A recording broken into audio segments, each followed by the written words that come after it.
Dans cette leçon, nous débutons la modélisation du meuble à casier, à commencer par la joue gauche. Je me tourne maintenant vers l'outil rectangle, clic gauche, et donc là, SketchUp me demande de préciser le point de départ du rectangle.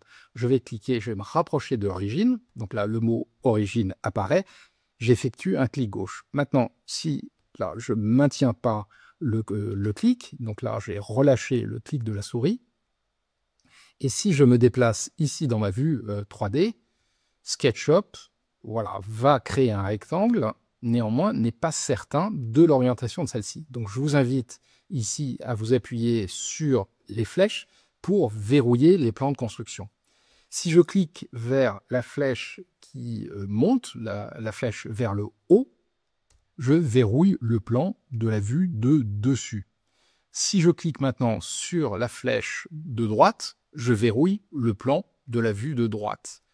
Aussi, clique sur la flèche gauche, je verrouille le plan de la vue de face. Donc, en ce qui me concerne, donc, le profil de cette joue, nous souhaitons la dessiner sur le plan YZ. J'appuie donc sur la flèche de droite. Maintenant, si je me déplace ici sur ce plan, vous pouvez voir les cotations en bas à droite qui changent. Donc là, nous allons être précis. Donc la dimension de la joue droite est de 350 donc pour la profondeur et 1200 pour la hauteur. Donc si je me déplace vers la droite, je constate que c'est la première valeur qui change. Donc profondeur ou largeur, longueur est délimitée par la virgule. Donc la première valeur ici correspond au 350. Donc 350, virgule, et ensuite 1200. Donc 350, ici, je tape 350, virgule, 1200. Entrée. Donc l'outil est encore actif. Pour le désactiver, je vais appuyer sur la barre d'espace. Donc la barre d'espace me permet de passer en mode sélection. Donc la vue du personnage nous rassure. 1,20 m, donc voilà, on voit qu'on est à peu près au niveau de la hanche. À ce stade, on a à notre disposition donc une face qui est délimitée par des bords. Pour créer un solide, je vais m'orienter maintenant vers l'outil pousser, raccourci T.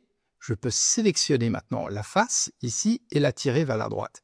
Donc cette face est extrudée perpendiculaire donc à la face elle-même, soit le long de X. En bas à droite, ici, j'ai la distance, on peut le constater. Donc en ce qui nous concerne, on va utiliser donc une épaisseur de 18 mm. Je peux saisir 18 et entrer. Barre d'espace pour sortir de l'outil.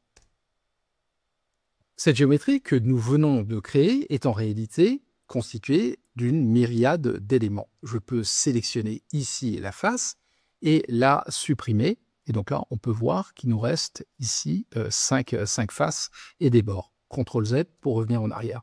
Donc une pratique nécessaire dans SketchUp est de grouper ou de créer un composant à partir de cet objet solide. Et nous allons rentrer dans le détail du fonctionnement des groupes et des composants un peu plus tard. À partir de celle-ci, nous allons créer un groupe. Pour ça, je réalise une fenêtre de sélection qui part de la gauche vers la droite et qui inclut l'ensemble des géométries. Donc celles-ci sont sélectionnées, je positionne mon curseur sur la géométrie, clic droit et créer un groupe.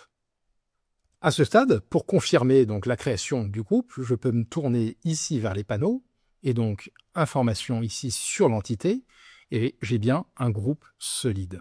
Cette leçon se termine, nous a permis de voir l'outil rectangle, pousser, tirer et grouper pour créer la joue gauche. Dans la prochaine, nous allons créer la joue droite et la joue intermédiaire.